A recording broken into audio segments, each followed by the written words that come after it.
everyone, this is Flash on Twos.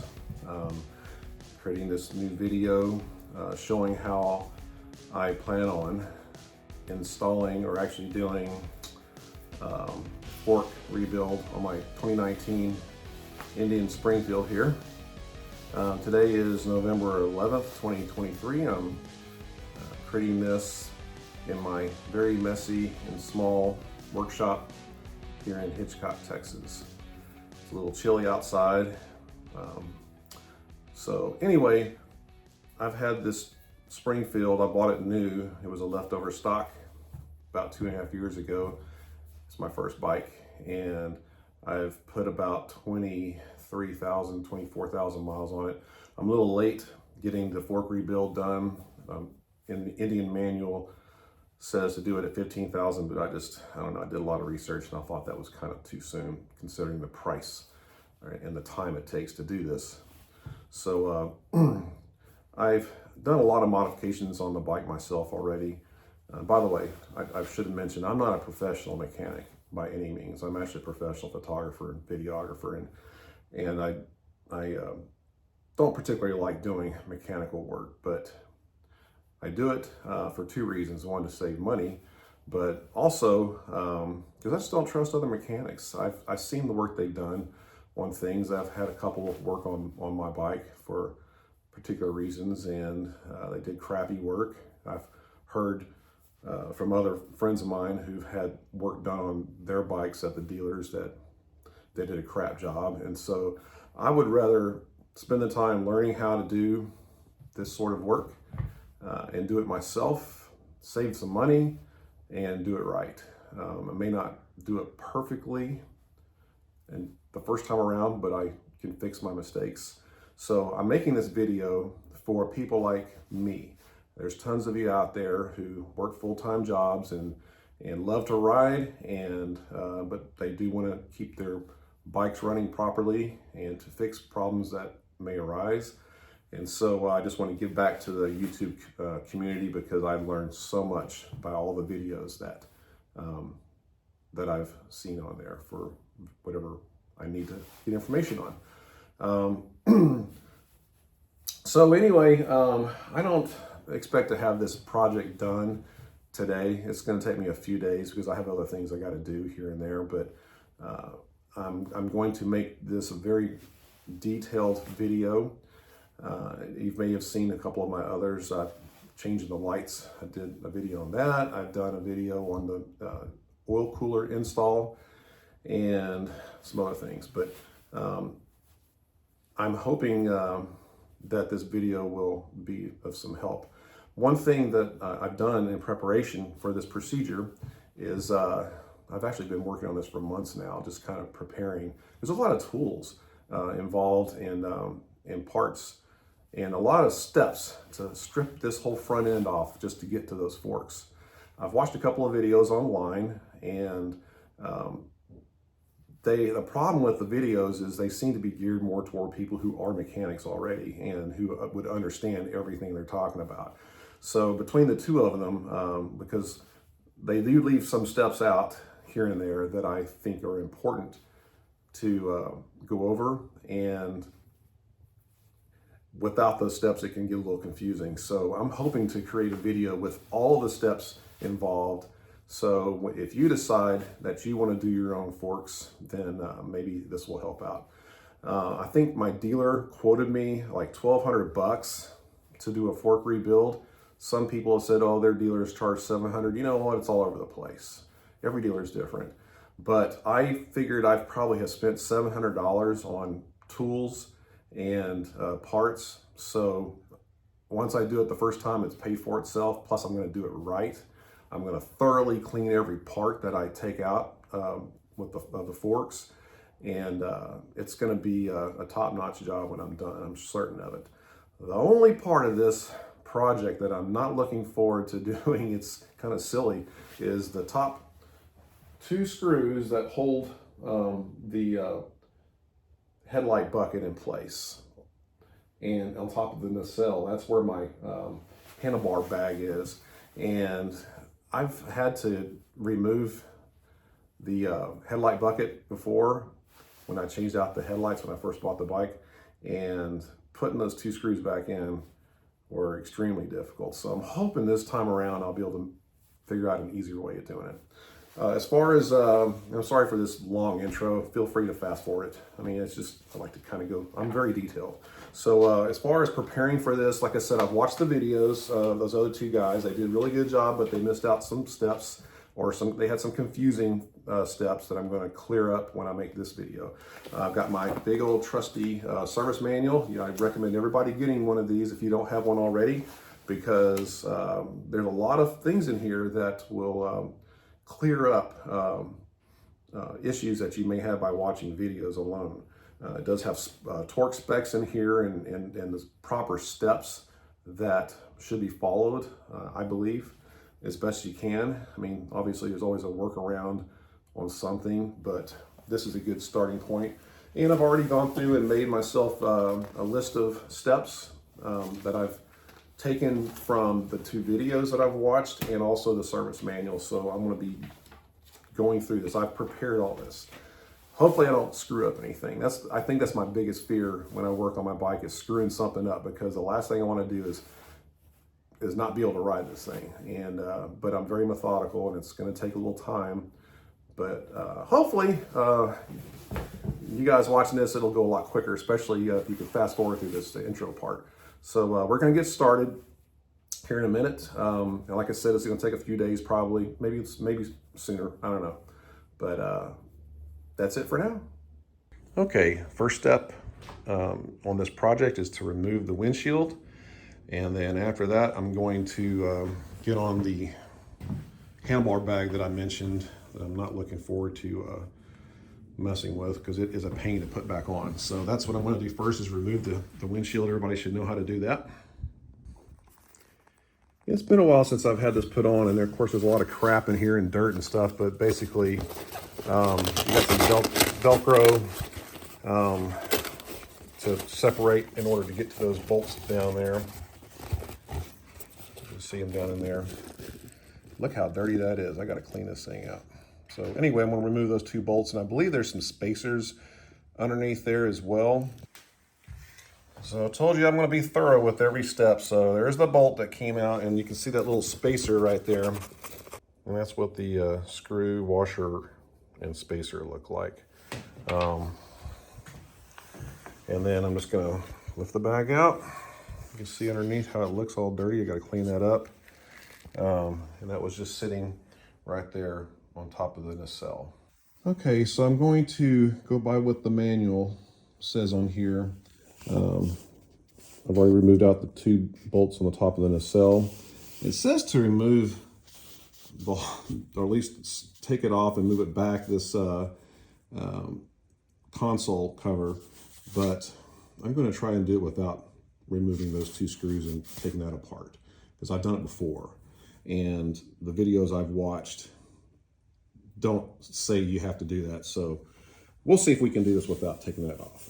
But the next step I'm going to do is to remove the 2 bolts on the side right there and there of the passing lights. They call it the, let's see, what do they call it here? Windshield mounting bracket assembly. So, and then we will take those out and rotate the auxiliary lamp assembly forward and lower out of the way. So one video said to take the whole thing out, but I haven't done this before, and I will let you know which way I decide to do it. So, but I am going to try to take out, well, actually I'm going to take out these 2 bolts first and try to work with the nacelle, but there's 2 pieces, the front here and the back. It's kind of like a clamshell thing, because this is the problem that I've had before when putting this headlight bucket back together. Is, as you can see, let me turn the camera around this way. As you can see now, those parts are not lining up. Okay, you can see like the hole is not completely open here. That's what happens, and it starts to separate here. So I've got to figure out an easier way of putting these 2 pieces squeezed together whenever it comes time to putting those 2 bolts back in through my handlebar bag. Of course, before you get started, you really should cover your fender with some kind of nice thick padding, because it's very possible that the auxiliary light bracket assembly could fall down and scratch your baby. So keep that in mind. Also, you may want to get you a set of these long hex tools in order to remove pain in the ass bolts like these. I got the first one out with my hand wrench, a regular hand wrench, but that one is like really tight, so I'm gonna have to break it free.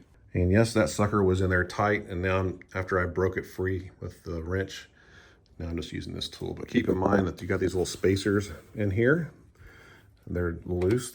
There's one there and one at the bottom down there, as you can see. That's what your windshield attaches to. So when you release these bolts, those are gonna fall out. So just don't let them roll around and lose them. This spacer was in the top up here, and it has like a little sleeve that goes over it. So just kind of keep that in mind. The bottom one does not have a sleeve. All right, I'm gonna go ahead and show me taking this part off, because I think it might be kind of important. I'm just going to go ahead and use this wrench here, the ratchet, to get these bolts off, because they're pretty tight. Once I get them started, then I'll use the other wrench to kind of speed up the process. Make sure that wrench is all the way inside of the bolt so you don't strip the bolt out. That one's pretty easy there. So you can kind of see this is getting loose now. So I've got to be careful it doesn't fall out all over the place. And I think I'm going to take the top bolt off first, maybe. Then you want to do that. All right.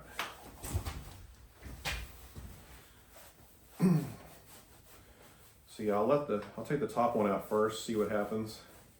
Like I said, you got that spacer in there. The top one up here has that sleeve on it, so don't forget where they go.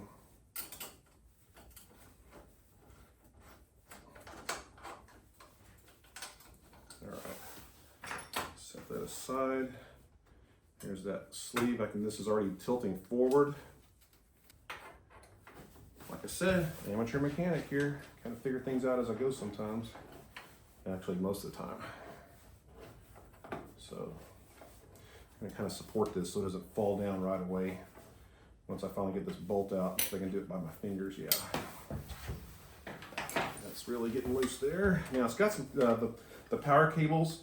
They go into this, the front part of the nacelle. This is almost out. Okay, catch the spacer. I'm just going to drop this forward. I would recommend taking the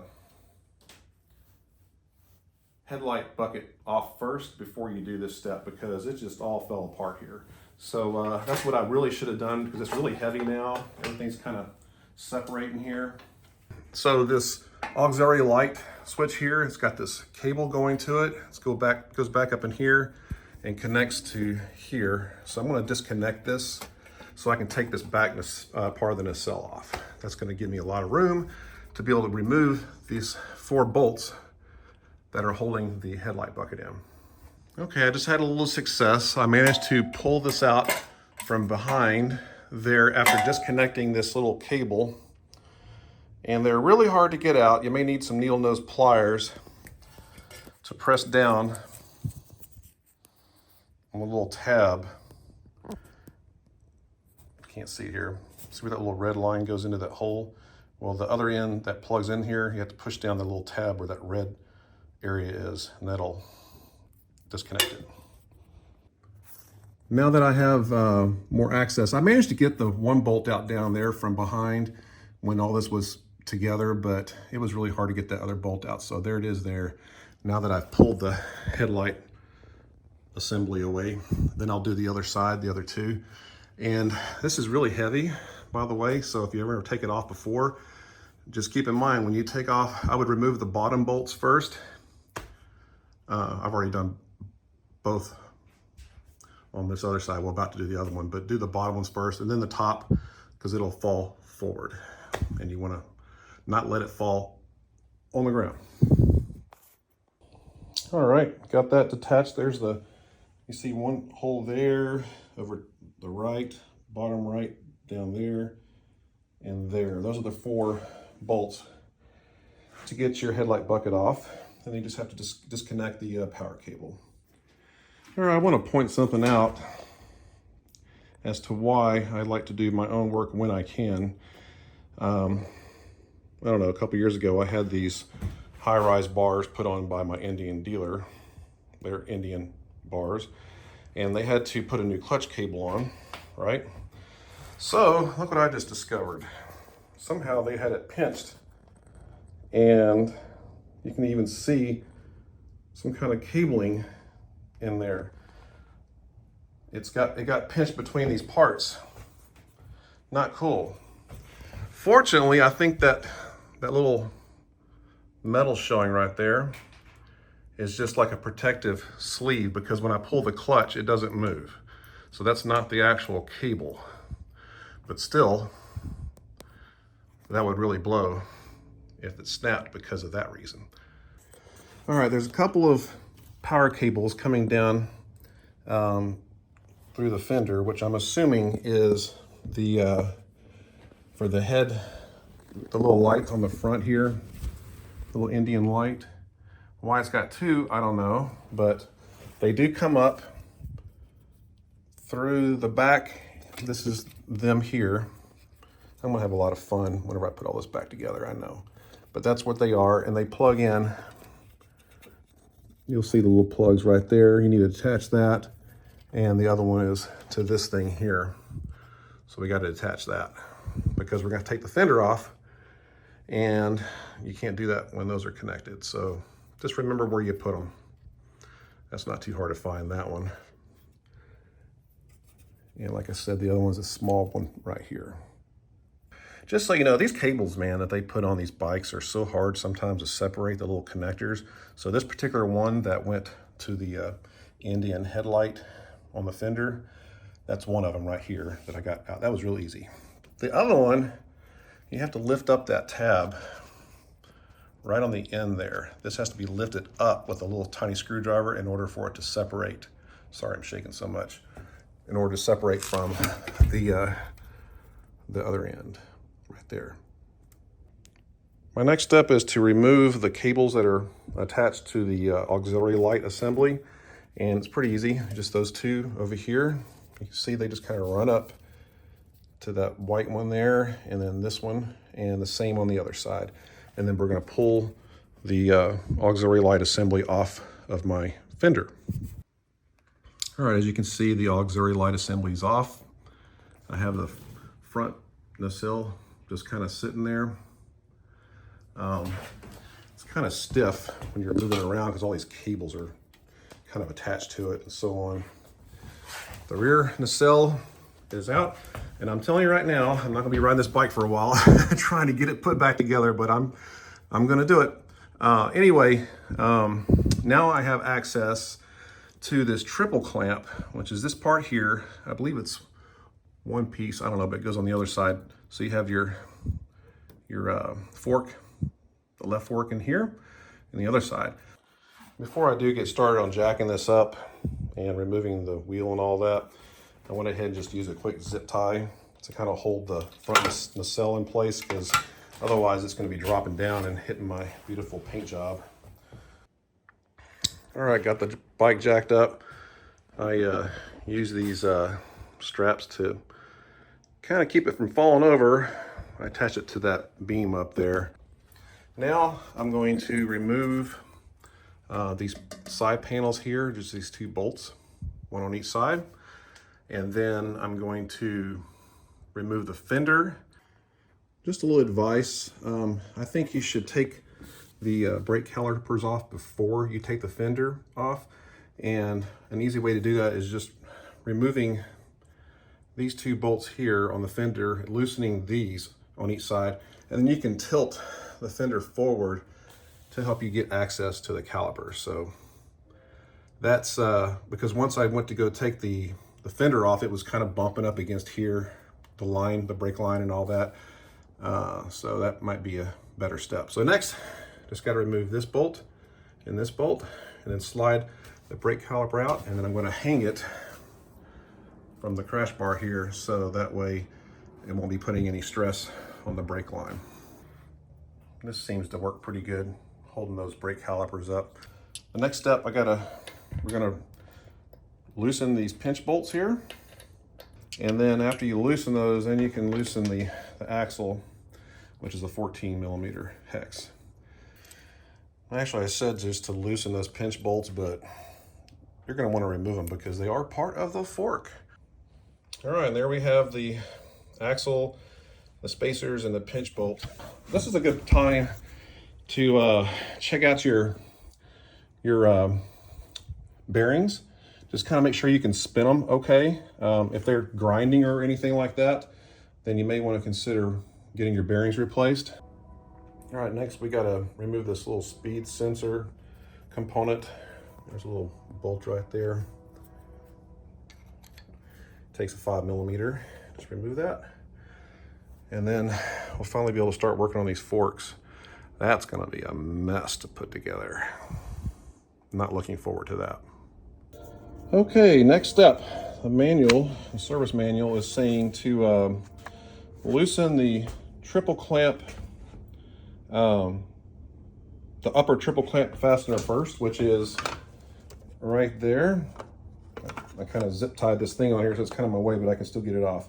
So that's right, I don't know if you can see it, but right, that black area there. So that's got to be released, loosened, and then we're going to loosen the fork cap here. So anyway, after loosening that bolt there, then we're going to loosen this fork cap, like I said, and then these two bottom bolts. And then supposedly that's going to allow the fork to drop out. And if it doesn't, one of the video guys I saw, he suggested putting a little screwdriver in that spacer, that space right there at the top, also right there, to kind of spread the hole out some. But I'm gonna assume that it will slide out as Indian has said. We will see. All right, I'm managing to get this fork tube out, but I'm having to rotate it as I pull down on it because it's really snug in there. I don't know about getting this back in there without spreading those little grooves out with the screwdriver later, but we'll see. And voila, we have fork number 1 out. The service manual does say that before putting the forks back in, to clean the inside of these thingies here, because I can feel dirt all in there. It came out real easily. By the way, that fork cap wasn't even tight. I was really shocked by that. I mean, it was snug, but not tight. So when I put it back on, I'll definitely torque it to spec. But yeah, this has dirt in here, really amazing. And this is kind of greasy. So I guess after riding for so many miles, it's gonna happen. But anyway, yeah, there's that groove right there if I have to spread it open later, and on the top also. Okay, this one was definitely just jammed in there. And I wouldn't say jammed, but it was tight. As the top clamps, you can see the gap is pretty wide, so it comes out of that one real easy. But this bottom one, there was like such a small gap there, so I put this little flathead, just kind of barely tapped it in there. Didn't have to go very far. You don't want to crack, don't crack your triple clamp, because I'm sure that cost a fortune to replace, plus the hassle. So just barely tapped it in there a little bit, and it was just enough to release the grip on the fork tube. This tube is what you would call a bitch. You can see this, I don't know if you can see the grime on here, but that was like becoming like a friction to pull this through, just dirty. So I had to kind of keep pushing the screwdriver in that groove as I went. As I pulled it down, I had to keep moving the screwdriver down the groove to kind of give a little bit of separation there, but it worked. No damage, thank God. All right, so what have I learned so far? 1, I don't like doing this. It's just not my thing. But it's not that bad. It's actually kind of interesting. Um, Another thing I've learned is I still make mistakes, even no matter how much I prepare. But that's the whole point of these videos, is to help others, so you will hopefully learn from my mistakes. So anyway, I just had lunch and I'm about to start disassembling the forks. So what I'm going to do is I'm going to disassemble the first one, or one of them, and that way I'll be able to be sure I know what I'm doing before I show you how I do the second one. So at least I won't look too stupid. So anyway, I'm about to get started on that first fork, and I'll come back when I finish and kind of let you know how it went, and then I'll video the second one step by step. All right, I managed to disassemble the first fork with zero problems. Look at the muck that came out of there. I'm about to go over the steps on video for the second one, and then I'm going to clean all these parts. All right, now that I have the first one disassembled, I'm going to work on this next one now. What you need to do is get your, let's see, what size is this? Kind of always helpful to know that, right? 22 millimeter socket. Some in the other videos they were using like a palm driver, but I'm tired of spending money on tools, so I think this will work just fine. So put it on there and just start rotating, and it's probably easiest to rotate the bottom or the tube itself. You can do them together, but once you get kind of close, it's only that much of the threads. It'll pop up a little bit, but it's not going to like spring out like a. So I'm just going to kind of give it some pressure while I rotate this. How's it looking? There. So that easy. The next step now is I'm going to go ahead and pour some of this oil out. It's a real mess. I really should be wearing gloves, but I can't control the phone. So I definitely recommend some gloves while you're doing this, because it gets oil everywhere. So I'm going to go ahead and dump this out a little bit to get some of the oil. I don't know if you can kind of see that dripping out, but not much to see. So I got a little pan down here. Don't look at my gut. So anyway, just kind of get a lot of this excess oil out. It's like it never stops coming out. When you start taking things out, more oil comes out. So just kind of get ahead of it, I guess, so you don't make too much of a mess. Put towels down, get your bucket, your pan or whatever. And then, so anyway, I got most of it out there. All right, the next step is going to be to compress this spring down. So I'm going to change views and kind of show you the tools that I have, and we'll go from there. All right, I bought this this tool right here, this spring compressor. Okay, and that little notch, that little thing sticking out the bottom right there, that fits underneath the bottom of the tube, like there. So you'll set that in there. If I can do this while recording also. There. Now the top part, I found it really easy to use a drill. I had to use some different steps of tools to be able to fit into my drill, but when you do it clockwise, actually counterclockwise, it's going to extend this tool right here, this part, okay? And you have to put it, it says in the manual to put it like on the first spring that you can. So one side's going to go over here, and this silver piece, I'm going to screw that until it fits into that space there. So I'm going to do that, and then I'll come back. Sorry for shaking the camera. All right, so I've got this kind of where I want it to go. Then I'm going to start screwing this in. I'm going to have to raise this up a little bit. These aren't like even, so you're just going to have to do what you can. And then once it gets in there, then I'm going to screw from the top up here with my drill clockwise, and that should start to squeeze this whole thing together to compress the spring low enough so I can get up inside of here, up underneath there. The spring continues going into this cap a ways. So, and above the spring is a washer And then there's a nut behind there that we have to access in order to break free the fork cap off of the cartridge end. So I'm gonna fix that real quick. So I'm gonna kind of screw this in here, and it kind of forces itself into that groove, or in between the springs. So just kind of get it in there a ways so it won't slip out. And then the spring is up against this arm, so it shouldn't pop out. That would not be good. So you can see that. See how that screw went in there? All right. Now I'm gonna get my modified drill part, whatever, I can't think right now. Damn, I gotta lose some weight. Okay, let's see which way this is gonna go.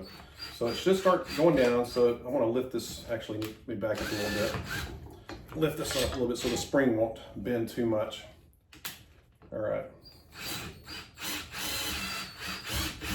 So it's been in this, pushing the spring down enough, and once it gets past the bolt, I mean the nut that's underneath the fork cap, there, it gives me enough room. All right, so, well, I think is there 2 washers on there? No, that's the spring. Okay.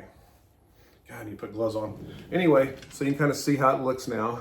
There's that nut underneath the fork cap. So I'm going to, oh, that's gonna fall over. You definitely want this tube to fall over because you're gonna get oil all over the place. Okay, so I got my tools, 22 millimeter socket for the fork cap, and looks like an 18 millimeter wrench to hold the nut in place so I can release the tube. So you're gonna do this until you get this fork cap off. There it goes, now it's loose. All right, so you just unscrew that. Again, wear gloves, but maybe I'll get some cancer from this ordeal, who knows. All right, so the fork cap, got that rubber gasket, by the way, it's gonna get replaced, so. Okay, so now we got the washer that's underneath the fork cap, which is loaded with grease. I'll just clean that up later, or oil. Now I've gotta release the spring, and the problem is when you start to release it, it catches on the nut there, so I have to kind of bang it a little bit to get it to pop around that nut to free itself. So I want to try to, there. All right, so that's done. Now I got to take this this piece out so it can get the tool out from the spring. So just kind of loosen it up,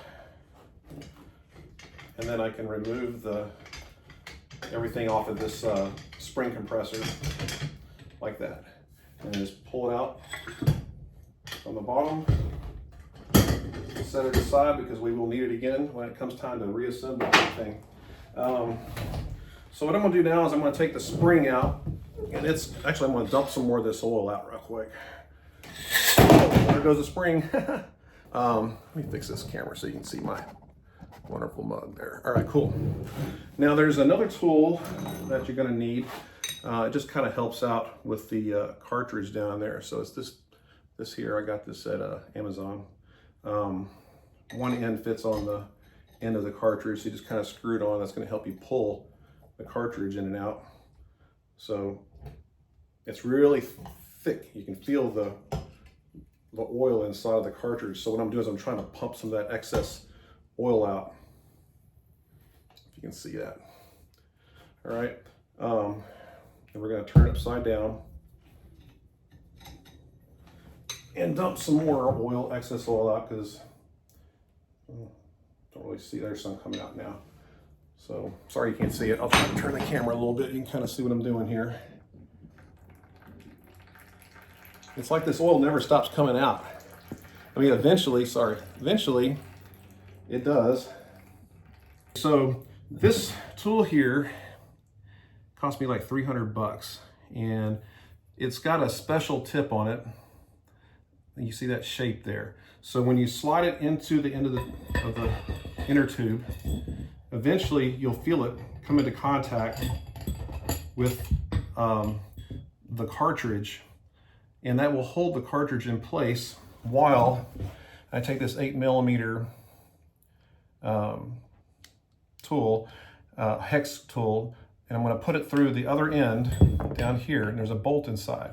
So if you don't have this tool over here, then as you turn the bolt, it's just going to make the cartridge spin inside, and you're not going to be able to get that bolt out. Some people use impact wrenches, which in my opinion is no problem if you want to take the bolt out, but I just don't agree with putting or using an impact wrench to put the bolt on, because you're not going to get the correct torque. And you can either get not enough or too much. You could twist the head off, you could strip the threads. It's just not worth it. So if you're going to rebuild your forks, just spend a little extra money and get the correct tool. That's just my opinion. So, all right, so I'm going to go ahead and put this in here. I'll make sure I get it seated properly on the bolt. I can feel it in there. And then we're going to hold this end to keep it from rotating inside. There. I did it. It's really tight. I just don't want to screw something up. I mean, I could break it myself. I'm pretty strong, but I'm just afraid of screwing something up by using too much force. But sometimes you got to. Hope you can see this okay. Anyway. Now, the problem is when you take this little bolt out at the bottom, it's going to start draining oil all over the place. So I learned that the hard way. That's why I got this rag right here, because that's where everything was draining. I'm going to try to hold this over my little pan.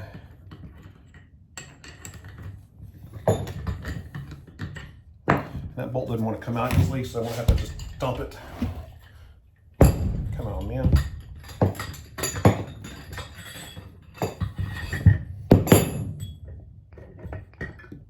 So what I'm going to do is I'm going to pull the cartridge out this way. All right, so as you can see, it's coming out. All right, get oil all over the damn place. All right, dump some more oil out of here. That bolt is in there, it's just kind of sitting. There, got it. Okay, so there's the bolt that was in there. Sorry for this low angle, I hope it's working okay. It's got a washer on there that we're gonna replace. Next step, we gotta remove the dust seal, and it's on there pretty good. I'm kind of working my way around and kind of twisting after I got it started, and then it just comes right out. There. Okay. Next step is we have to remove this little retaining clip. It's inside here. You can't miss it. It's sitting in a groove. See a little metal thing, and you're just going to use the same screwdriver to pop it out of place. And just showing you, see, comes out. It's this little clip. It's got a little opening there, so you can kind of pinch it inside to pry it out of that little groove. Real simple. The next step is just to release to get the oil seal that's in here, and also the bushings, and you just kind of hit it, pop it, do like that, and then it's done. Real simple. So I'm gonna take the other end and just kind of set it aside for a little bit. Let it drip oil over the end place. All right, and then you take off these three parts here. You got the oil seal, which is gonna be replaced with a new one. All right, also the dust seals are gonna be replaced. And you have this little washer, take that off, that's gonna be reused, so you wanna get it clean. And then we have a bushing right here. It just comes off real simple. That's gonna be tossed. We're gonna put new ones on. Man, I'm getting dirty here. All right, wear gloves. Don't get cancer. All right, and now this last piece, there's like a little groove right here. If you can see it, just use your screwdriver to kind of turn it, and then it pops off that way. All right, I just wanted to show you, as you can see, it's kind of like clamped on there. You just spread that little groove apart, and then this will eventually come off with tons of oil on it. Okay, get it off there. There, pops right off, as you can see. You probably should put blankets down or some kind of plastic on your floor because I'm making a mess here. All right, now we got this oil lock valve, this little yellow piece. Just kind of pick it up from, you know, all around until it eventually comes out. All right, and it just sits in there. There's a little spring in there.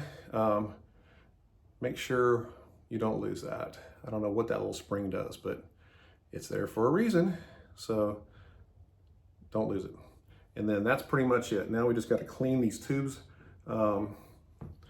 and all the other parts, the springs and the cartridges, and that's pretty self-explanatory. I bought some degreaser at Harbor Freight. You can get it at Walmart too, and you just mix it with water, and it's supposed to do a really good job at cleaning oil and grease.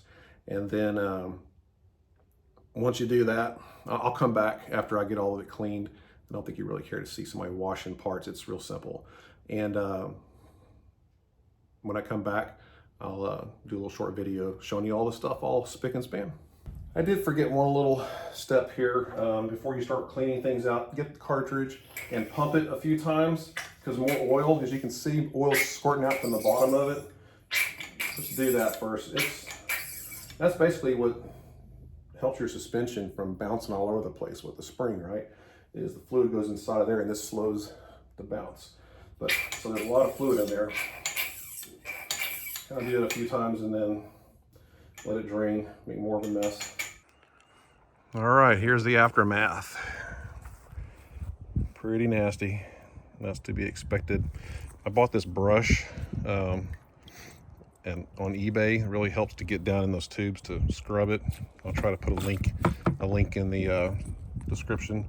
Got a little brush, and that brush there, and this thing here, this container, got it at Walmart.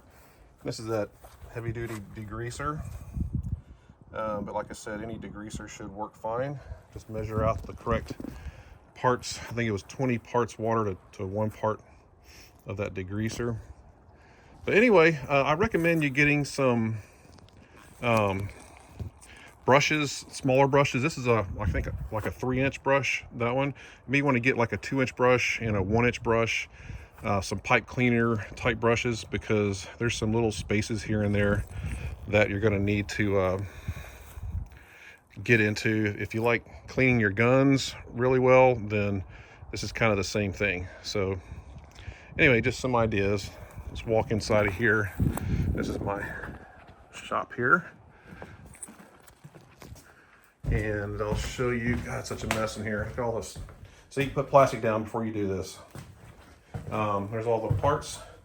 Those parts there, they're all nice and clean, really clean. And then there's the lower tubes. They're perfectly clean inside and out.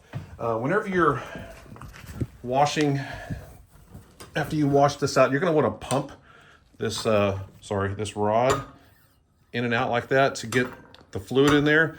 And then while it's inside of the soapy bath, or not soapy bath, but the degreaser bath, then to rinse it, get you a large cup of something, or a cup, and put water in it, and then stick this end down into the water and then pump it several times. That way you get water rushing in there. It kind of sucks the water in and out like a syringe almost, and then that will rinse out all of the crud that you can't get with a brush. It's about as good as you're going to get, really, but it looks really clean though. I'm really happy with it. So all right, I'm done for the day. It's about 4 o'clock. Been at this for a while. Washing these parts took quite a bit of time, but I want it to be clean. So anyway, when I get back tomorrow sometime, I'll start to reassemble the forks, add the fluid to it, and then go from there. One more thing, these oil lock valves here, in order to really clean them on the inside, I had to pop these springs out. So when I put them back in, the lower spring, or lower round part of the spring, okay, it goes in and it clips on. See a little clip right there, right down. It clips in that little groove there, and that one, I guess, there too. I still couldn't get this thing thoroughly clean, but it's clean enough. All right, I came in my house and put on the powerful specs. Need to make sure that bottom ring of the spring fits in those little grooves. You can see one right there in the middle of the screen. And there's one, there's 3 of them. And there's one there. So you'll have to turn the spring so that that end of it right there is closest to the next open piece. You can kind of see it there. Use a little screwdriver to pry that into that groove right there. This is not easy to do. Right there in those 3 grooves. Otherwise it'll come out and there's no telling what will happen. All right, just to kind of make sure you have the correct cleaning supplies. The spring is about 1 inch diameter right here. So you probably want to get a brush that's like maybe 1.5 inches.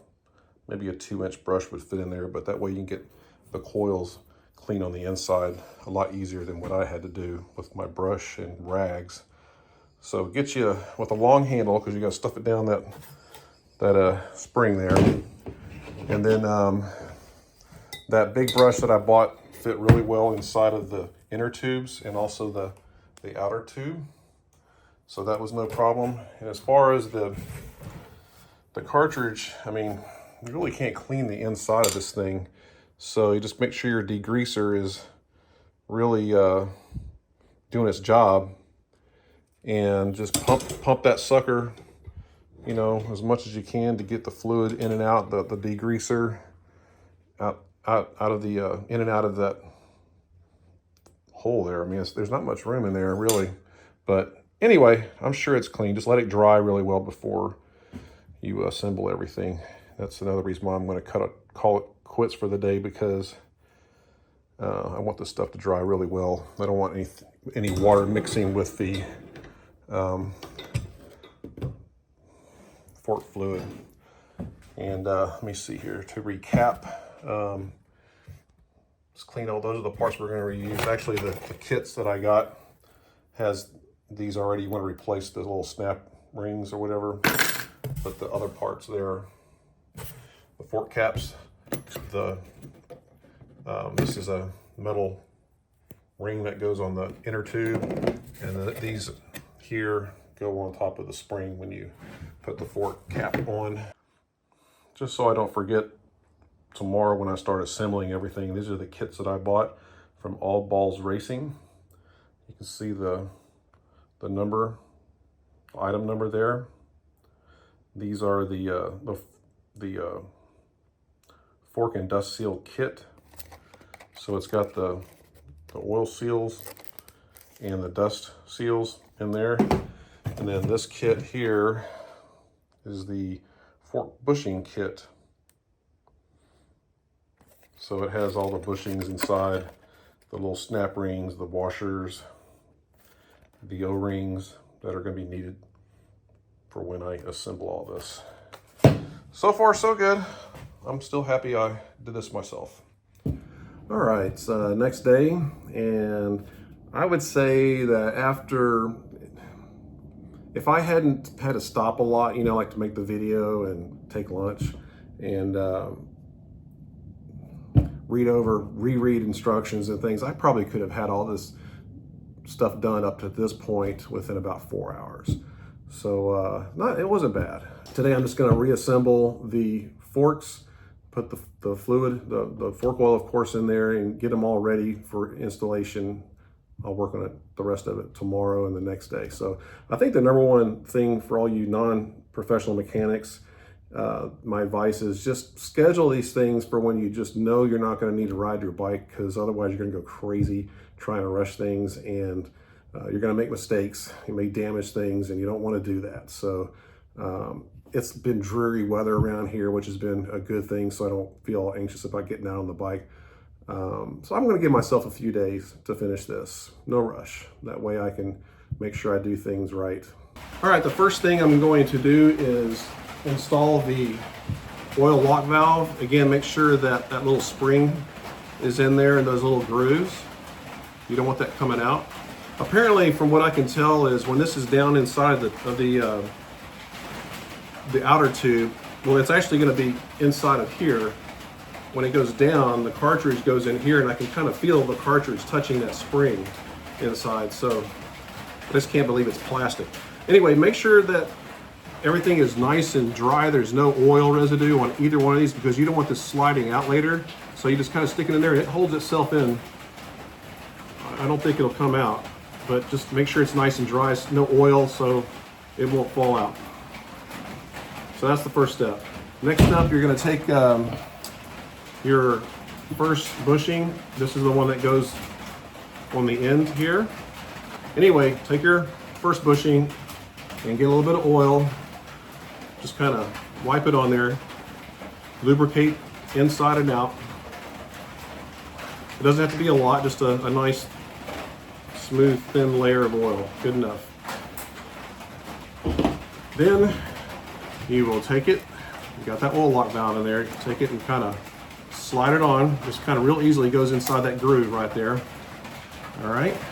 And then you're going to do the same thing with the next bushing. It's a copper color. Get you some oil on there. Inside and out. And then you're going to slide it on the opposite end from the first bushing. Now, one thing that the instruction manual mentions is, the service manual, is you see the groove there, right? Well, you got a groove on this one too. So what you should do is put them on opposite sides of the tube. Don't have them lined up like that, okay? So whenever you go to hammer this thing down, make sure that it's on the opposite side, okay?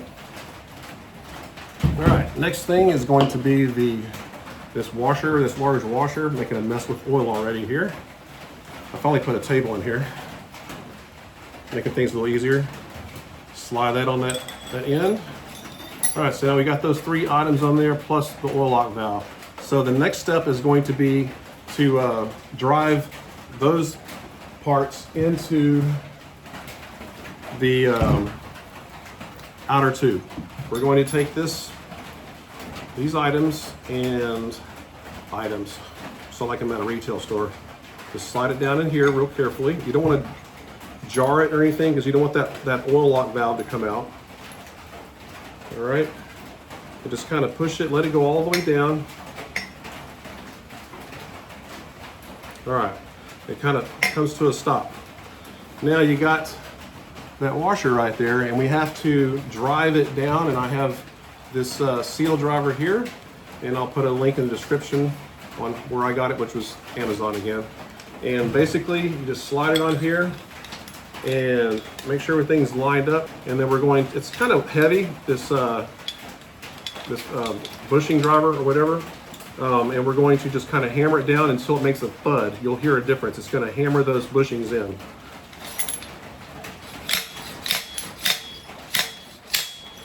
There. I don't know if you heard the difference in sound, but it sounded more like a metal clanking as opposed to the original thud. So that means it's all the way down.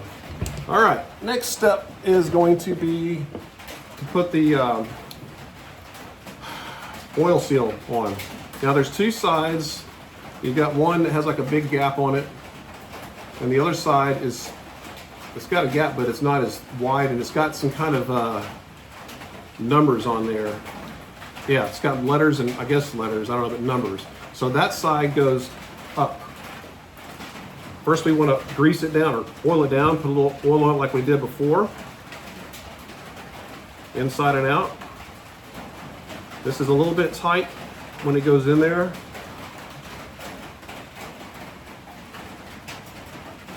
All right, so we're going to slide that on, make sure you got the right direction. The little letters are on top.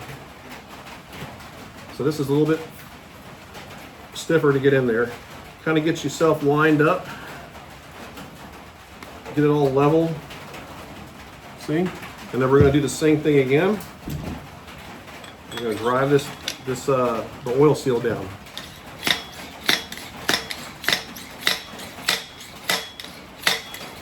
All right. You can definitely feel a little difference once it hits. Now there's this little groove. It's going to be hard to show you, but there's a groove down in there where the snap ring goes inside. All right, so you want to put that in, and that's the way you know that you have this hammered all the way down, is you can see that groove. If you don't see the groove, then you haven't hammered everything down, the bushings and the oil seal. So basically just kind of bend this. I had a little hard time getting it in on the first one, but just kind of bend those things in there, push it down. I have to use a screwdriver to kind of make sure it sits inside of the groove. Real important it's in that groove. If not, then it's not going to hold everything in place. I got that in there. You really want to get you a bright light. If you need glasses, you know, to see up close, because it's kind of hard to tell if that ring is in that groove. But I've kind of gone over it, and it's in there. So we just don't want that coming out. That'd be kind of dangerous, I would think. Everything would just come apart, probably. I don't know. But that ring holds the seals and everything, the oil seal and the bushings and that washer.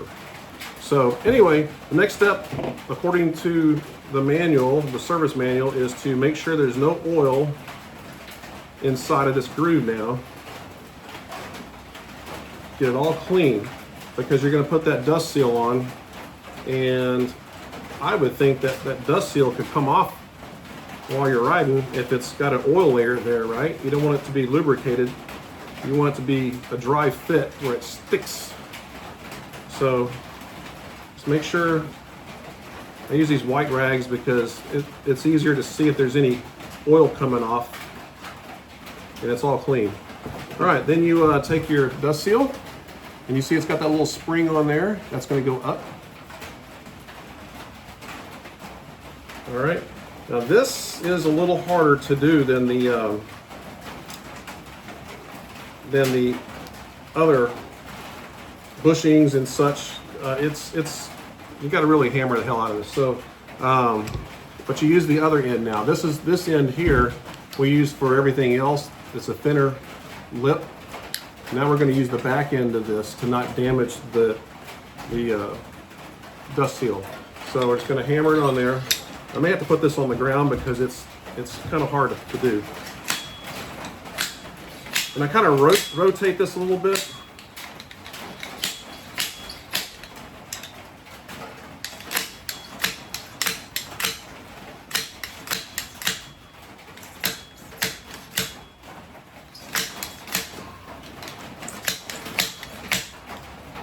Nobody put any funny comments on there about how I'm able to do this action so well, all right? Anyway, you all are going to be doing this too. All right, it's almost there. I can see a little gap.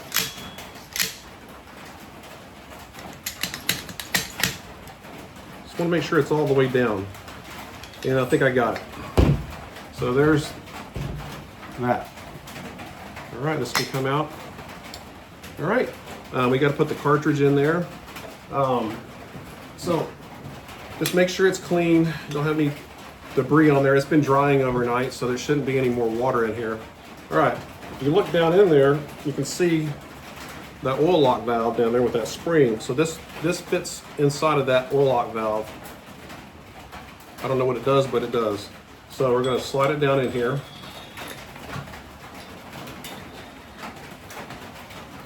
So you kind of feel it seated in there. Kind of has a bouncy feel from that spring.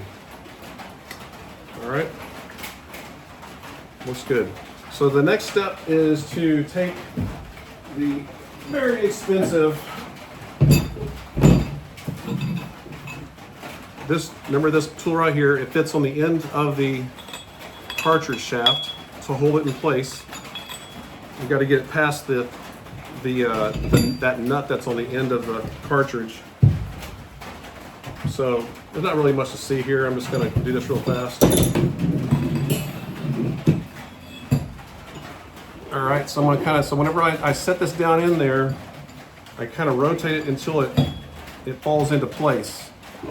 So that the end of that cartridge, that funny shape, will fit inside of the tool.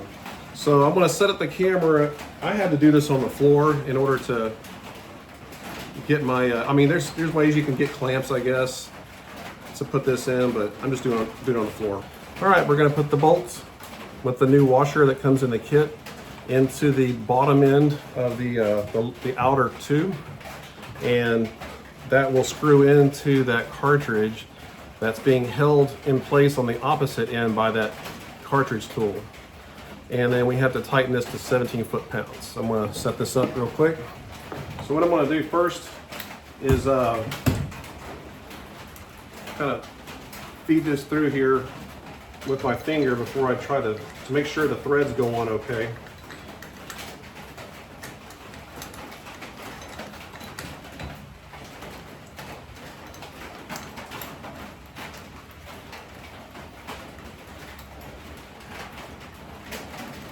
Get that bolt put in,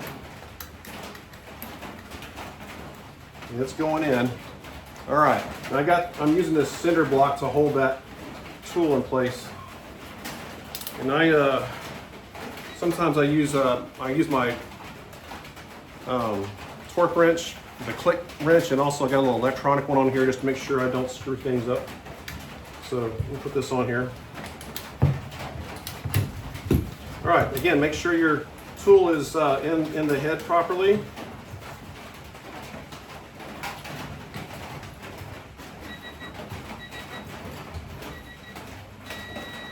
There. All right, we're good. Okay, our next step is to pour 350 milliliters of fork fluid. I'm still using the original bottle, but I'm going to need to open the second one. So try not to create too much air, which I'm already doing anyway. So 350. This is the initial priming amount to prime the cartridge. We're going to fill that cartridge up with the fork fluid in preparation for when we pour the rest of it in there and close it all up. So the service manual says to push this all the way down, and then we're going to pour the fluid in, kind of like you would pour a beer, right? You don't want all that foam to create, so they want you to tilt it. Make sure I got everything done. Yeah, I think I did everything. All right, because I want to start leaking all over the place. All right, so we're gonna pour all this down in here.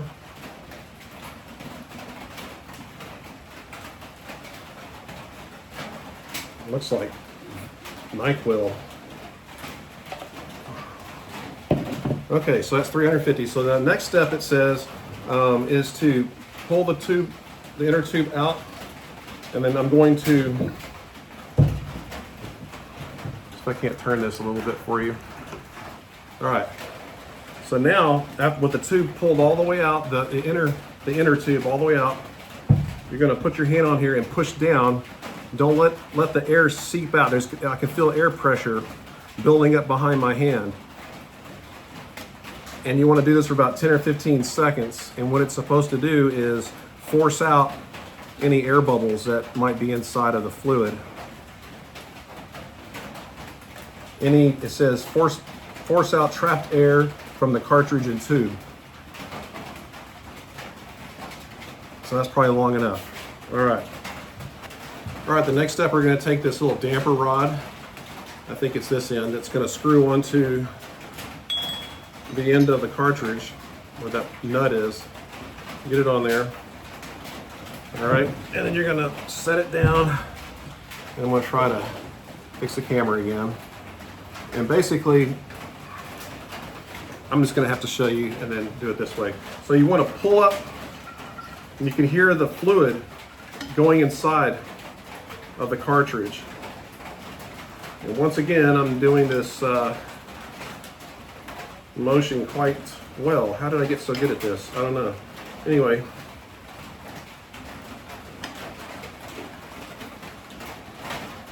So you're going to keep doing this until you feel you don't hear any air. And just kind of keep pumping it out. I'm going to set it down now so I can get a better leverage here. And you just kind of keep doing that until it's nice and smooth. So what's happening is as you pull it out, it's sucking, I think it's sucking the fluid into the cartridge. Hope y'all can hear me with all that rain hitting the roof. Let's do this several times. That's all it says, just keep doing it until you get smooth resistance. So fully bleed the cartridge. All right, I think that's good. So we've only put 350 milliliters of fluid in there, and it's supposed to have approximately 556 total. So I'm going to fill up and put another 200 milliliters in here, which I had to break open the second bottle of fork oil. Sorry, I'm getting a little tired. And I'm going to pour it into here, where I poured it last time. Tip the fork over.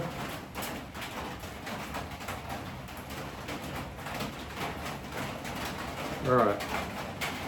Now, in order to ensure that we get the correct amount of fluid, you got to take this thing here. You get this on Amazon. I'll put the link in there in the description. And I set that little, you can slide this little ring up and down this tube. And I set it to 100, let's see, what does it say here? 136 millimeters from the bottom, from the left of that way to this. And I'm going to stick it down in here, and I'm going to suck the fluid out so that way it will come to 136 millimeters from the top. So we got a little too much fluid in here. So this is going to allow me to suck out the rest.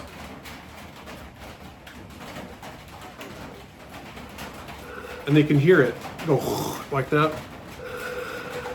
So that means it's at the end there. All right. So now there's exactly 136 milliliters from the top. So this is filled up to about, let me see, where's this go to? You can kind of see where that pipe goes. It's like right to here. So right up to here. So that's about where the fluid is right now. You don't want it to go to the very top, only to there. Yep, it's in there. All right, so let's see. The next step is to, we got to put the spring in here and compress it and put the fork cap back on. So I'm going to set all that up.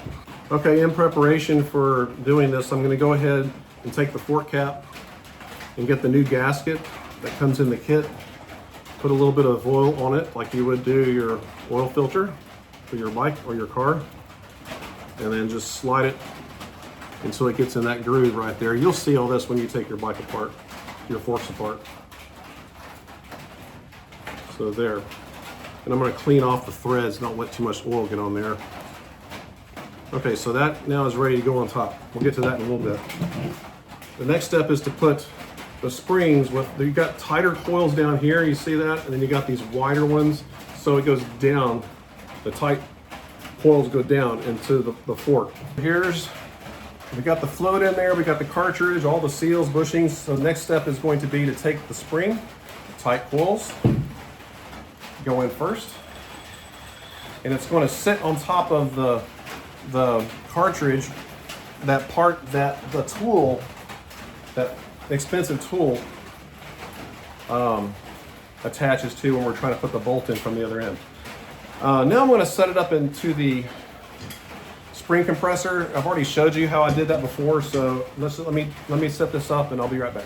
All right, now I got the, I don't know if you can see over here, but I got the spring compressed. All right, I'm going to put the washer on top of there. Actually, yeah. And then you're going to screw the fork cap all the way down so it stops.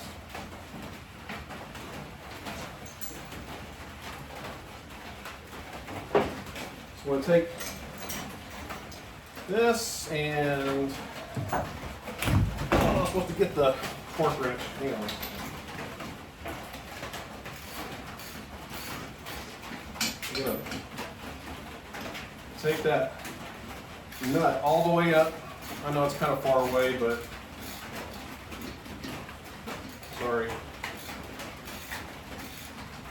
All right, we gotta be able to get to that bolt, that nut underneath there to hold it in place. And then torque this down to 11 foot-pounds.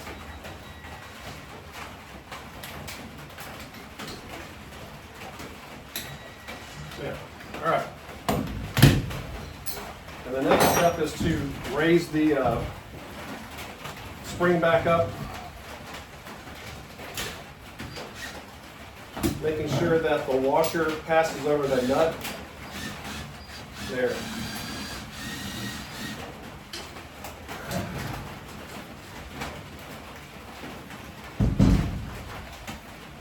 The spring gets all bent up when you're trying to do this. Okay.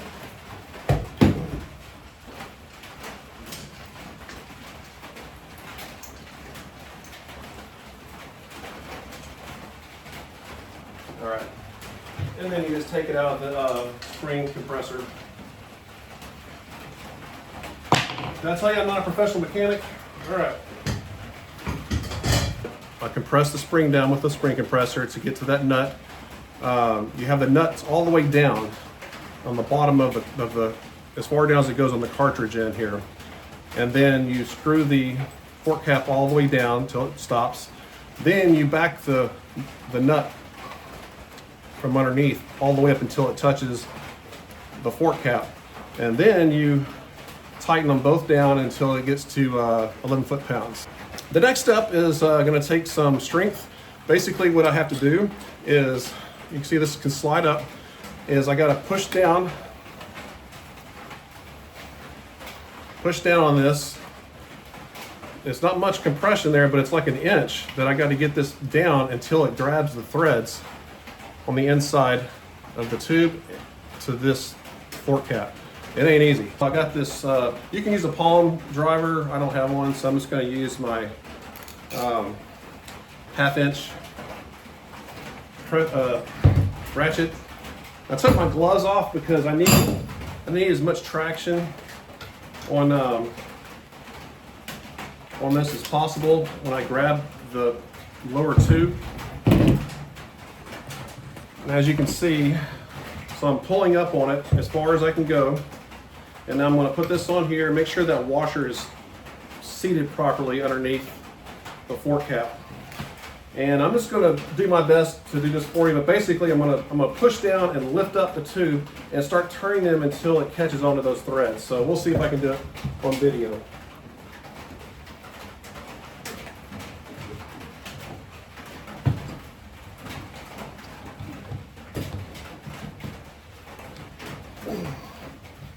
I got it. Oh, God.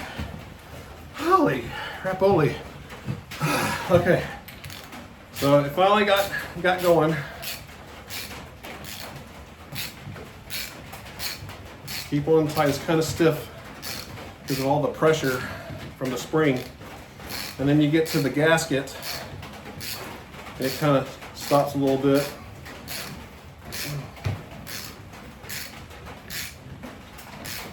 There, okay.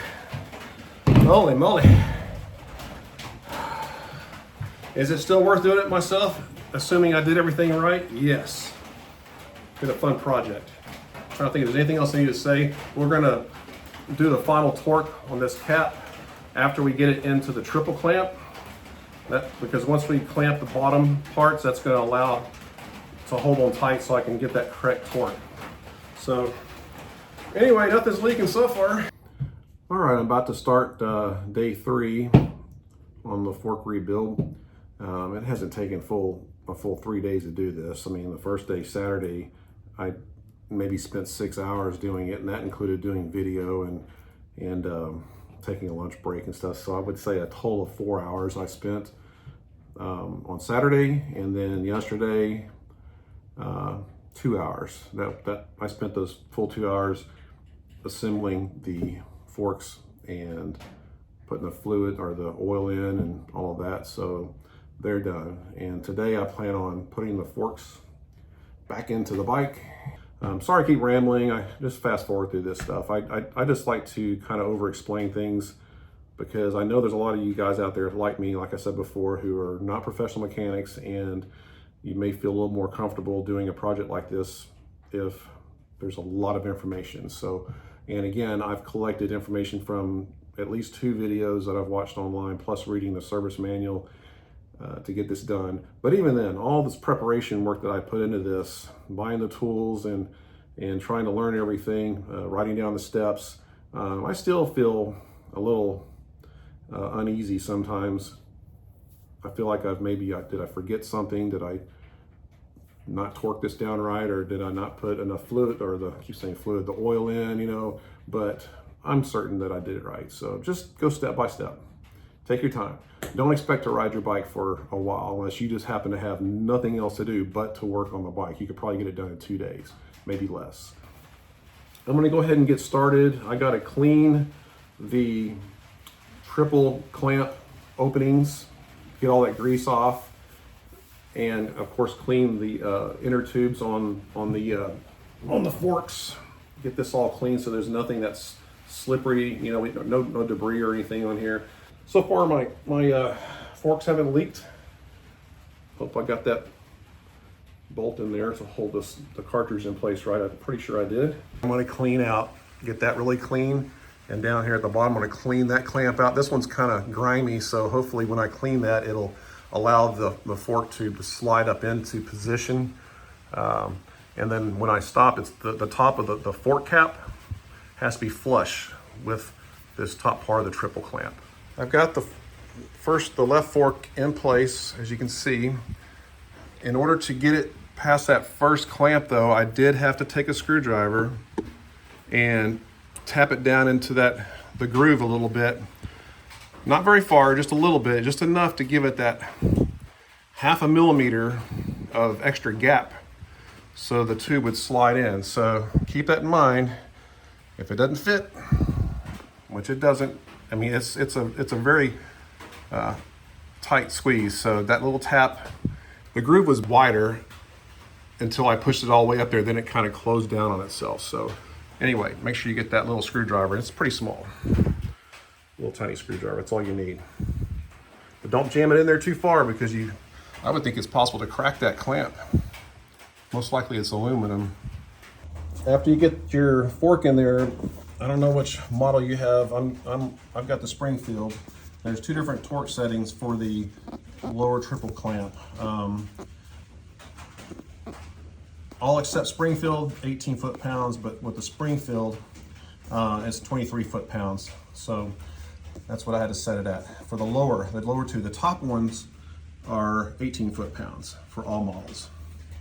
So now it also says to tighten the lower one first, then the upper one. Then before we tighten that one down for the upper, we have to first torque this fork cap. Let me get the torque setting. It's 16 foot-pounds. So I'm going to torque that first down to 16 foot-pounds, then torque the bolt for the triple clamp to 18 foot-pounds. All right, got the left one in. Everything went fine. Now I'm about to tackle the right side. Well, obviously no 2 parts are the same. On the right side, I had to take the bolts completely out. And then as I was pushing, once I got started at the bottom, that fork was not gonna go in. So I had to actually get a much bigger screwdriver, a little bit wider, and jam it at the bottom of the opening, giving me just enough room to start slipping the fork in. And I had to take it out, move it up a little bit, hammer it in some to spread the gap, move the fork up a little bit more, and just keep doing that until I finally got it through. But even after I got it through, I had to put the screwdriver in here a little bit because that opening is like so tight, it's not even funny. But I managed to get it up. The top one's easy, it goes right through there, but this bottom one, even when I was trying to take it out, I had the same problem on this right side. So just keep that in mind. You may have to take these bolts out completely to drive your screwdriver in, your flathead screwdriver, just enough to widen that gap. Don't hammer it too much I can only imagine this thin part here, if it's spread apart too much, will crack. Just a little bit of advice on torque wrenches. If you don't have any and you're out to go, you need to get some, don't go to Harbor Freight and buy their piece of crap click torque wrenches, because they're never accurate. I'm just telling you. Sometimes they will work right and sometimes they don't. That's why I bought this little digital readout adapter so I can confirm. And I trust this more than this click crap. So I've got 3 of these wrenches for the different socket sizes, and they're all going in the trash. And I'm just gonna bite the bullet and go buy some nice electronic torque wrenches for future use. So stay away from Harbor Freight on that. They got a lot of other nice tools, but I've all 3 of my torque wrenches don't work properly.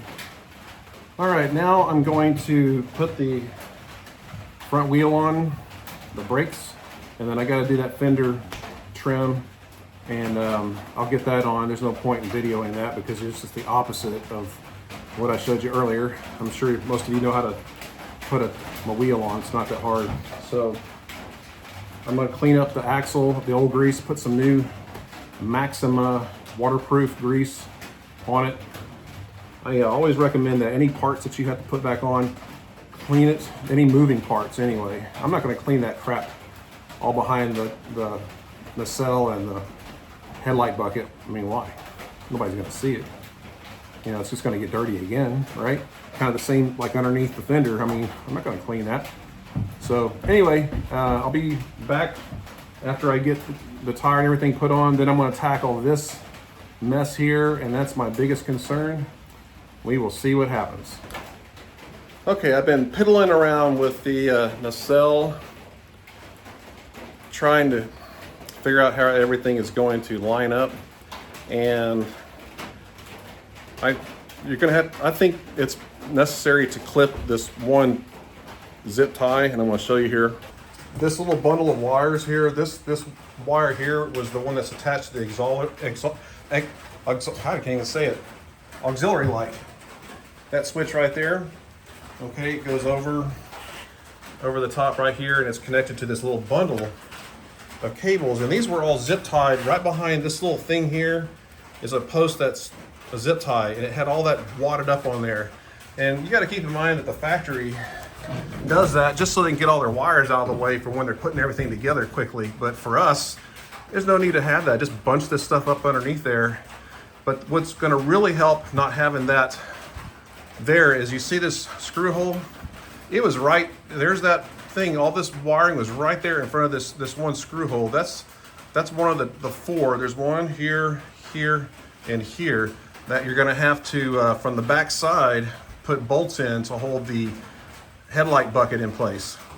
And that was always a pain because of this little bundle of wires. So just right behind here, snip that off. You don't need to have it. It's just pointless.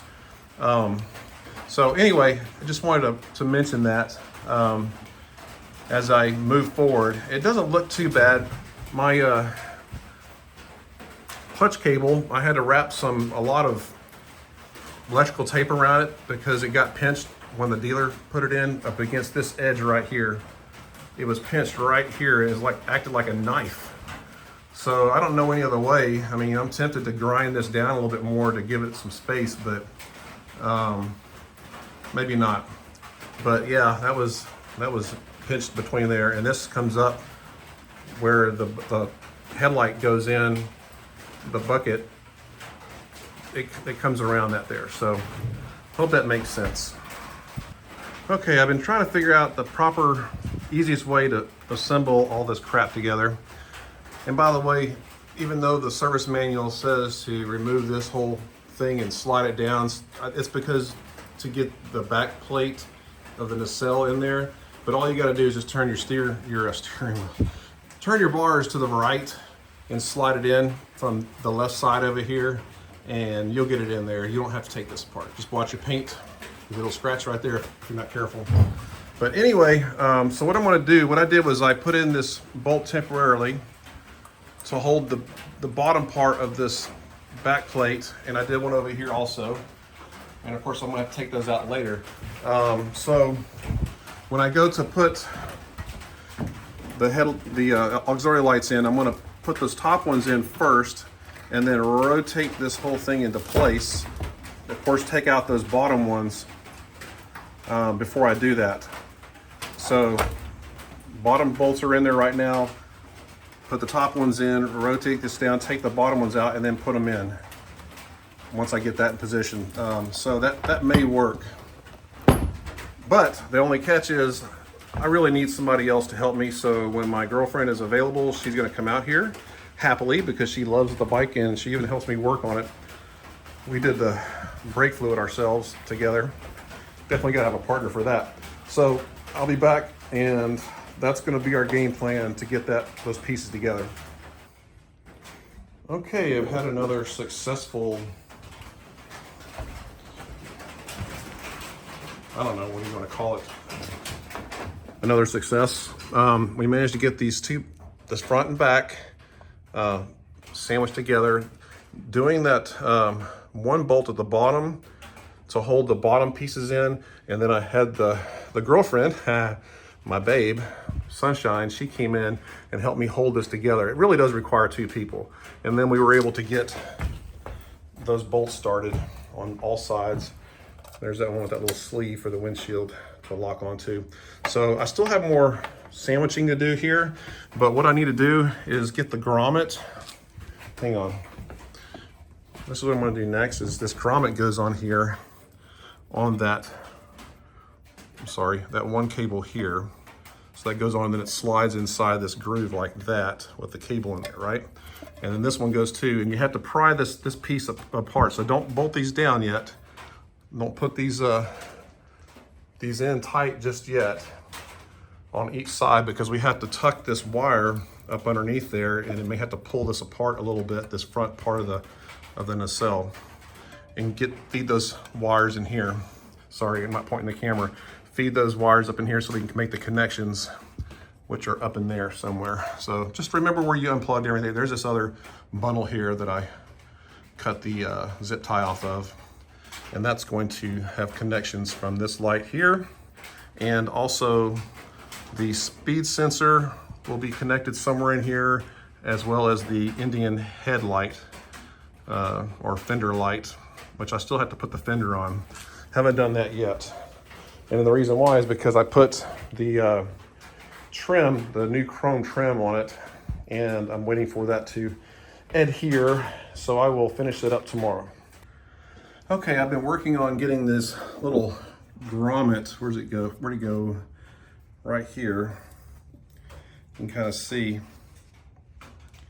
You have to put the grommet on the wire, this top wire. It has like a plastic sleeve on it. Put that through the grommet first, then slide the grommet. It's got little grooves. Just slide it up through this cut in right here. And then the other wire goes underneath that. Now behind this front part of the nacelle, there's a foam pad, right? I'm sorry.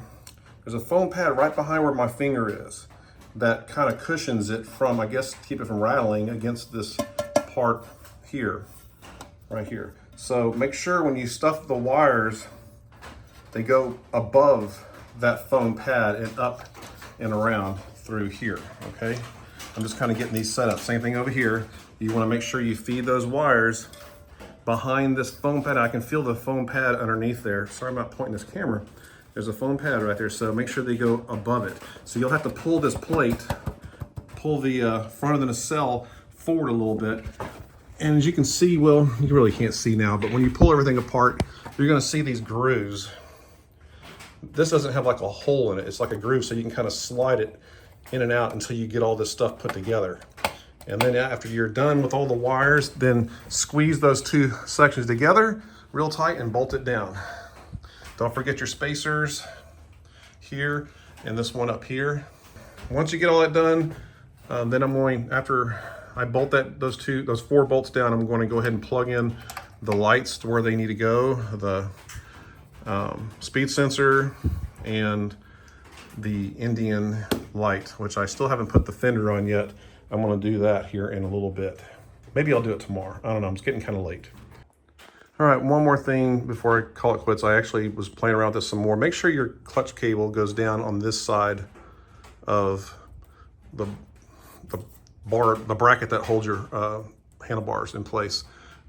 It kept popping over here, and that's not gonna happen because when you put the headlight bucket on, it covers that, and it's gonna... Anyway, there's a groove in the headlight bucket right here. Damn, I cannot point in the camera, sorry about that. There's a groove that will go around the cable on this side, but you don't want the cable over here. So pay attention to that before you go and bolt all the 4 bolts down. Otherwise, you're gonna be taking it apart to squeeze that cable over. And one more thing, there's another one of these zip tied little harness holders right here. Okay, and it was holding this set of wires in place completely, almost completely blocking the one of the holes over here, just like the opposite side here that I had to cut off. It was also blocking that hole, and you want to, trust me, you want to pop that, just cut that little zip tie off and let that stuff hang. It doesn't have to be zip tied, because that will give you so much better access to those 4 holes, those 2 and those 2 from behind, whenever you go to put the headlight bucket on. Okay, we're on our 4th day. I got the nacelle partially started. Basically, all I did was I held it up until the holes, those 2 holes lined up properly. And of course, I have this handlebar bag, and I just managed to get those 2 bolts in there. It was a lot easier this time. I think the trick is to get the those first two in. I don't have them all the way tightened yet because I need to still push down on, I'm kind of out of breath here, on the headlight bucket to get those other 4 screws put in behind. And as I mentioned before, you kind of got to turn the wheel, and they're up there. It's not hard to find. You just got to find those 4. There's 2 on here and here, up there, and 2 on the other side. And do your best to get those bolted in. Okay, after a lot of hard work and determination, I finally got the 4 bolts securing the headlight bucket in place. I had to kind of twist and turn the bucket in order to get those holes to line up.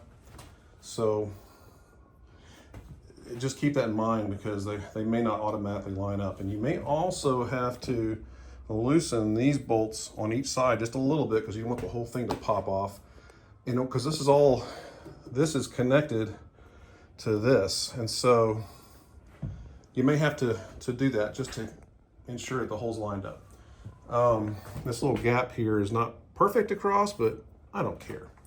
My windshield's gonna be covering that. Anyway, also, I highly recommend you get a set of these hex wrenches with the rounded tips.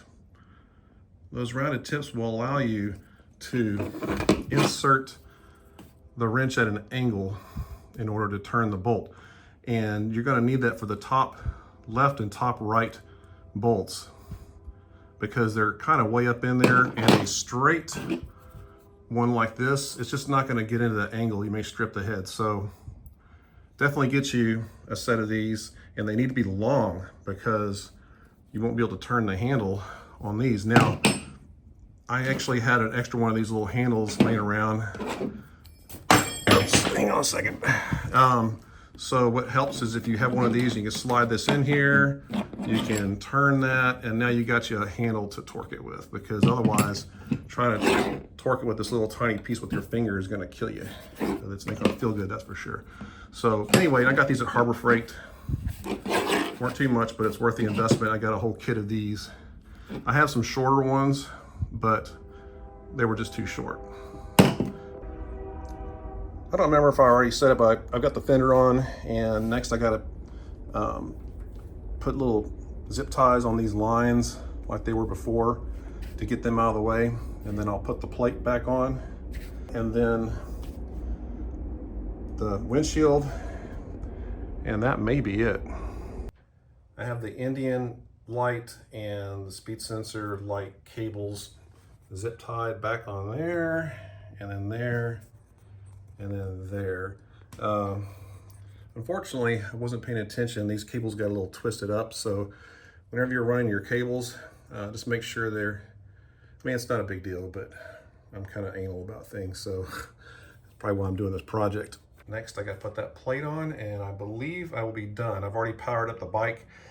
All the lights work properly, so it looks like I'll be taking this for a test ride in a little bit, and then I will report back.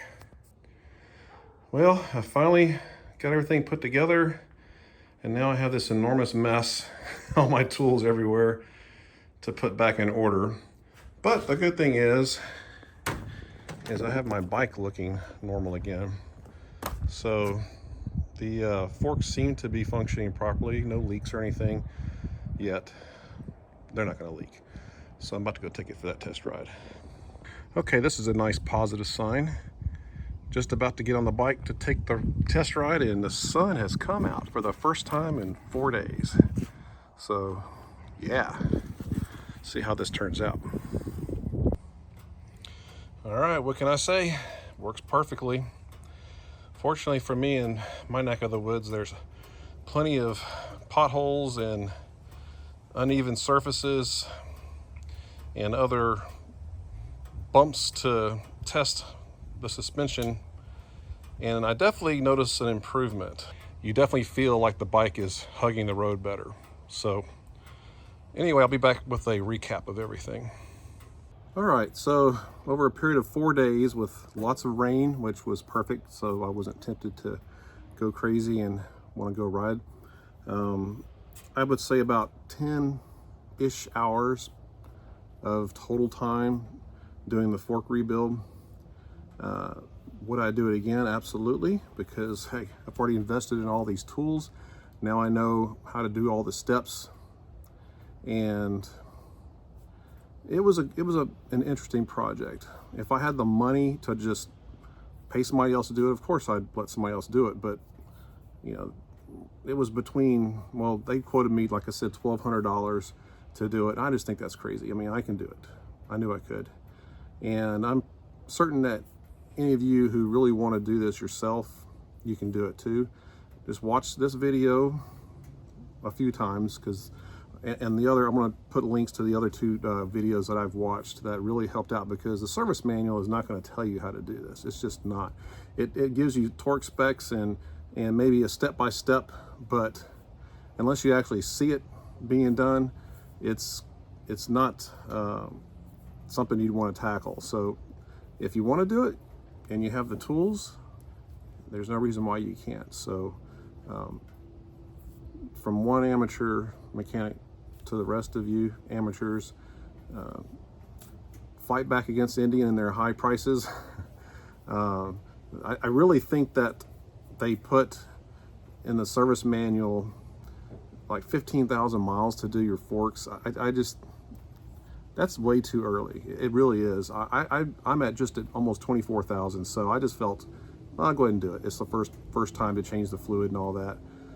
But I think Indian is really trying to get us into their dealerships to spend more money when it's not absolutely necessary. Doesn't mean that you can't do your maintenance and you shouldn't consider doing it. No, I mean, I look at the maintenance manual and try to follow it as best I can. But anyway, like I said, you can do this. I did it, and so far I've already done several things on this bike. The headlights, the passing lights, changed those out. My girlfriend and I both worked on changing out the brake fluid, because that's really helps to have two people doing that. The trunk on my Springfield, I installed that myself. The wiring harness, all the, and putting the seat back into it, the luggage rack. That was a lot of work too, a lot of money. The little chrome trim pieces on the saddlebags, put those on. Those were real easy. What else have I done? As far as upgrades, I paid Indian to put the cams on there. I did the slip-ons myself. That's easy. Their RCX slip-ons sound great. And what else? I installed the horn from Buffalo Horn. The bars, handlebars, I had Indian put those on for me. That was not long after I first got it. I just didn't want to mess with that. I've redone the exhaust system, taken off the cat and put on a different header pipe. Started throwing all kind of codes, and I just didn't want that, so I ended up putting everything back. So I did a complete exhaust system twice, and I have a lift that I bought. It's a foldable lift. I forgot the name of the company, but I'll put that in the description. And that really helps out because I don't have a lot of space in my shed, so I actually had it folded up out of the way while I was doing this project. So I'm sorry, I keep rambling. It's been 4 minutes already. You can fast forward through this. I don't care. But some people, I think, do like to know these things, especially if you're new and you really want to be able to work on your own bike. I definitely trust me more than the mechanics. I hate to say it because they rush things. I've had a couple of mechanics screw shit up on my bike, and I don't. If I can do it myself, I'm going to do it, and I take my time and I double check all my